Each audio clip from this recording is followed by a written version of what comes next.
mahasiswa Prodi PJJ Ilmu Komunikasi Universitas Cyber Asia. Di sini di video ini saya akan menjelaskan dan menjawab dari pertanyaan soal ujian tengah semester dari mata kuliah Komunikasi Antar Pribadi dan Budaya Cyber. Tema yang saya ambil mengenai judul upaya dalam mempertahankan hubungan dalam komunikasi antar pribadi.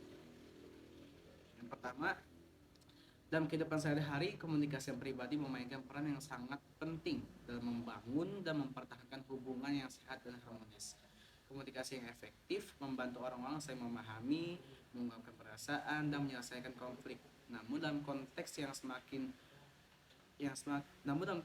semakin kompleks dan cepat seperti saat ini, menjaga hubungan dan komunikasi yang pribadi dapat menjadi tantangan tersendiri. Dalam hal ini kita akan membahas upaya dan mempertahankan hubungan dalam komunikasi antar pribadi dengan mengacu pada teori pertukaran sosial. Nah, salah satu teori yang relevan dalam komunikasi yang pribadi adalah teori pertukaran sosial.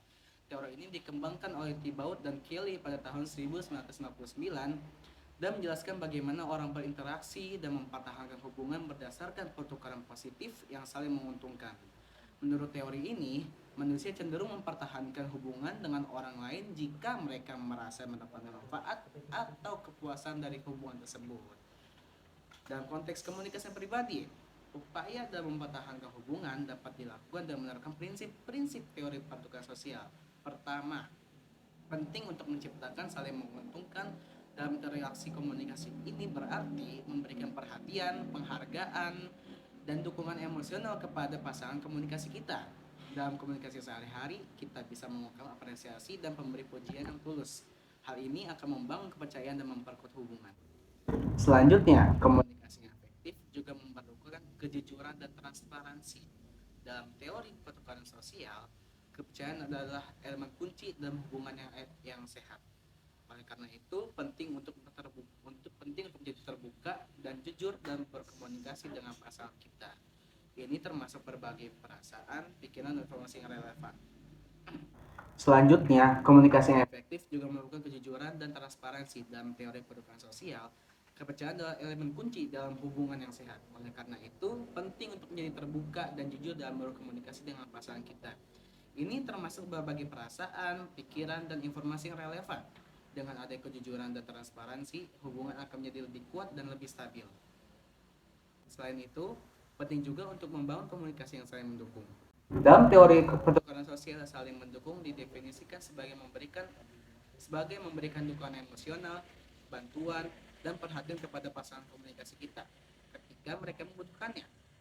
Dalam konteks komunikasi pribadi, kita bisa mendukung pasangan kita dengan menjadi pendengar yang baik, memberikan empati, dan menawarkan bantuan ketika diperlukan.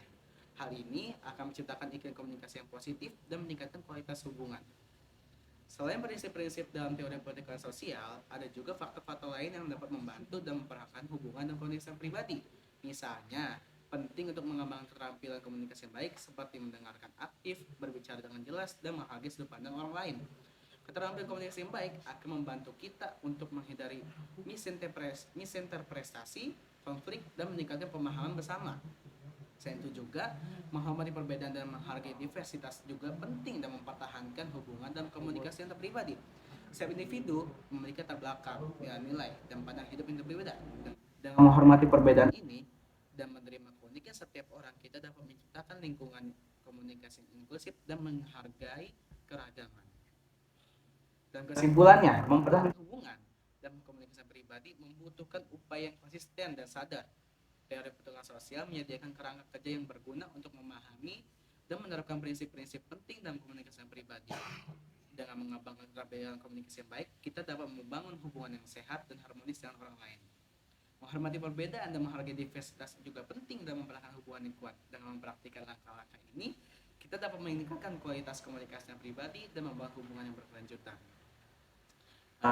Mungkin dari situ saja yang bisa saya sampaikan. Jika ada kesalahan ataupun apapun yang sekiranya dari penjelasan saya, dari judul ataupun dari tema, mohon maaf karena ini jauh sekali dari kesempurnaan. Akhir kata, assalamualaikum.